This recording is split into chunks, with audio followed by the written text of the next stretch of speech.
Baik, terima kasih Pak Husnu Abadi dan Bu Ilma Suryani sudah hadir bersama kita di sini dalam acara Malam Madah Pujangga. Tadi kita lihat SMU Negeri 1 telah menampilkan Pak Husnu ya, musikalisasi puisi. Itulah wajah SMU 1 dalam hal puisi gitu Pak Husnu. Tema kita tetap bagaimana kita mendemamkan puisi ini, apalagi di sekolah. Bagaimana Pak Husnu melihat saat ini, apa yang harus kita lakukan agar puisi ini terus bisa hidup di sekolah-sekolah ini Pak Husnu? Terima kasih. Banyak kegiatan yang sebetulnya diselenggarakan oleh sekolah-sekolah, apakah itu secara mandiri ataupun mereka mengikuti kegiatan-kegiatan diselenggarakan oleh pihak lain. Apakah sebuah organisasi kesenian atau institusi kesenian lainnya. Nah, dari sinilah sebetulnya embrio atau benih-benih siswa-siswa maupun guru-guru yang ada di perguruan tersebut dapat menyeleksi, bahkan embrionya adalah melatih supaya nama sekolah pertama, yang kedua adalah bakat-bakat yang terpendam dari anak-anak kita, siswa-siswa kita itu dapat disalurkan. Karena generasi muda itu mempunyai energi lebih selain belajar. Nah, sistem pendidikan kita pada masa awal Orde Baru sebetulnya ingin agar kita belajar betul, tidak bisa kegiatan ekstra. Tapi kemudian berubah kebijakan ini sehingga tetap memberi peluang kepribadian itu bisa lebih lengkap, bukan hanya untuk studi keilmuan.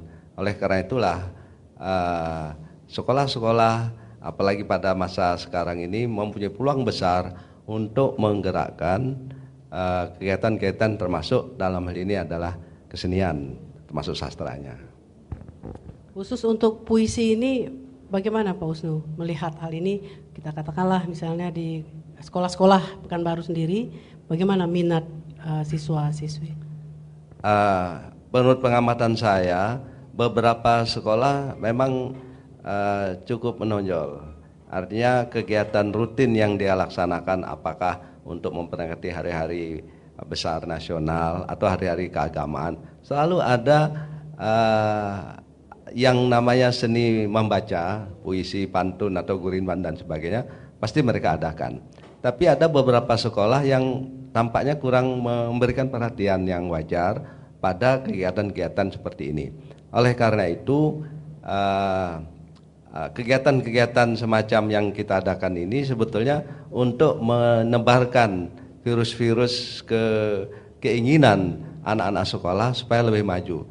Artinya, kalau hanya dituntut kepintaran akademis, itu kan hanya beberapa orang yang bisa menjangkau.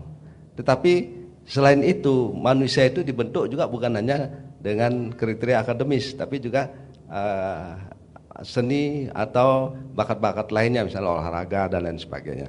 Oleh karena itulah, salah satu ini tawarannya adalah dalam bidang seni atau dalam berpuisi begitu. Baik, Bu Ilma sendiri sebagai guru bahasa dan sastra Bu ya. Kita tahu bahwa SMU Negeri 1 ini baru-baru ini memperoleh juara 2 ya Bu ya. Juara 3 tingkat nasional, kita berikan tepuk tangan.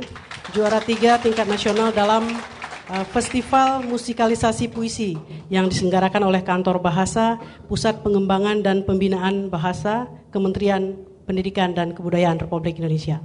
Jadi mereka tidak hanya berkiprah di Riau saja, tapi sudah sering Ibu ya, ini bukan untuk pertama kali juara di nasional. Nah, bagaimana Ibu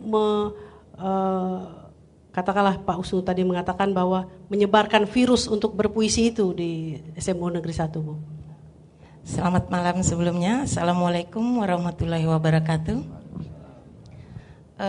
Sesuai dengan pembelajaran bahasa Indonesia, sastra itu dinilai dari 2 kemampuan.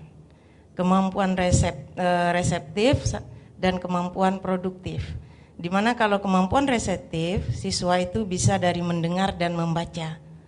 Sedangkan kemampuan produktif, siswa itu mampu berbicara dan menulis. Salah satunya seperti SMA Negeri 1, dalam musikalisasi puisi itu sudah mencapai kemampuan produktif. Dia sudah mampu membacakan puisi dengan diubah menjadi nyanyian. Nah, jadi dengan cara pembelajaran yang seperti itu, akhirnya timbul minat dan keinginan siswa untuk berpuisi. Selain dia mampu untuk berbicara tadi yang kita katakan seperti berpuisi dengan syair, dengan dinyanyikan, dia juga mampu untuk menulis puisi. Karena tadi ada dari reseptif tadi, di mana pertama dia mendengar, dia membaca, terus kita pancing lagi dia untuk mampu menulis. Setelah dia mampu menulis, dia pasti ingin mengomunikasikan hasil tulisannya, yaitu dengan membacakan puisinya. Ya, menarik sekali Bu ya. Jadi pelajarannya tidak hanya dalam kelas Bu ya. Jadi kita juga mempraktikkan langsung dari pelajaran bahasa dan sastra itu sendiri. Kita berikan aplaus sekali lagi untuk SMU Negeri 1. Jadi sangat menarik sekali bahwa virus untuk berpuisi ini sangat berpengaruh dari seorang guru juga. Jadi anak-anak IPA juga ikut berpuisi. Iya, sama. IPA, IPS itu kan dapat pelajaran bahasa Indonesia. Jadi dalam pelajaran puisi kita bisa pakai istilahnya metode kata kunci, ya, untuk menarik mereka belajar. Misalnya kita menampilkan gambar suatu peristiwa atau suatu kejadian, kita tampilkan gambar itu. Terus dari gambar itu kita suruh, kira-kira temanya apa nak? Untuk memancing imajinasi dia. Terus kalau dia sudah tahu temanya apa gambar itu, silakan kamu tulis. Sementara gambar itu lebih dari satu ya, Bu. Nah, bermacam gambar, silahkan pilih yang mana yang kira-kira dia menyukai gambarnya. Misalnya seperti yang baru-baru terjadi di kota kita ya Bu ya, misalnya gambar asap. Terus mungkin ada gambar anak kecil yang pakai masker, atau adanya hutan yang terbakar. Jadi dia bisa pertama itu menentukan temanya dulu. Jadi setelah tema, kita suruh dia, dari tema itu kira-kira kata kunci apa yang kamu temukan. Jadi menggali terus. Sehingga timbullah imajinasinya, timbullah segalanya, itu dia mulai menulis. Setelah dia menulis, pasti dia ingin membacakan hasil tulisannya. Jadi memang aktif ya siswa sini. Mungkin ada respon dari perbincangan kami bertiga tadi, audien di sini. Bagaimana seorang guru menumbuhkan minat menulis dan membaca puisi kepada murid-muridnya. Kami menerima respon dari audien, silakan. Boleh guru, boleh juga siswa dan para seniman yang hadir di sini. Kami persilakan. Oke, ya silakan. Bung Hang Kaprawi. Baik, Assalamualaikum warahmatullahi wabarakatuh. Nama saya Hang Kaprawi. Pada 8 tahun 80-an kita memiliki almarhum Idrus Tintin yang berjuang di SMA 2 itu. SMA 2 dan kemudian muncul para penyair-penyair dan seniman-seniman itu dari SMA 2 itu sangat banyak. Tapi hilangnya Pak Idrus itu SMA tidak memunculkan banyak lagi penyair-penyair yang atau seniman-seniman yang bisa tahan banting. Bahkan para penyair ataupun seniman yang pada hari ini itu banyak dari alumni SMA 2. Saya melihat bahwa SMA 1 ini mulai dengan musikalisasi puisinya yang luar biasa, setiap menampil dan itu selalu mendapat tempat walaupun di perlombaan-perlombaan di Riau ataupun di nasional. Tapi pertanyaan saya, ketakutan kita adalah ketika ini mereka dikaderkan untuk lomba saja, kita ketakutan ketika mereka tak ada lomba, mereka tidak berkarya lagi. Saya kan selalu juga jadi juri ketika ada perlombaan puisi ataupun drama. Kelemahan kita, kadang-kadang guru meletakkan bahwa mereka harus jadi juara. Mereka harus jadi juara.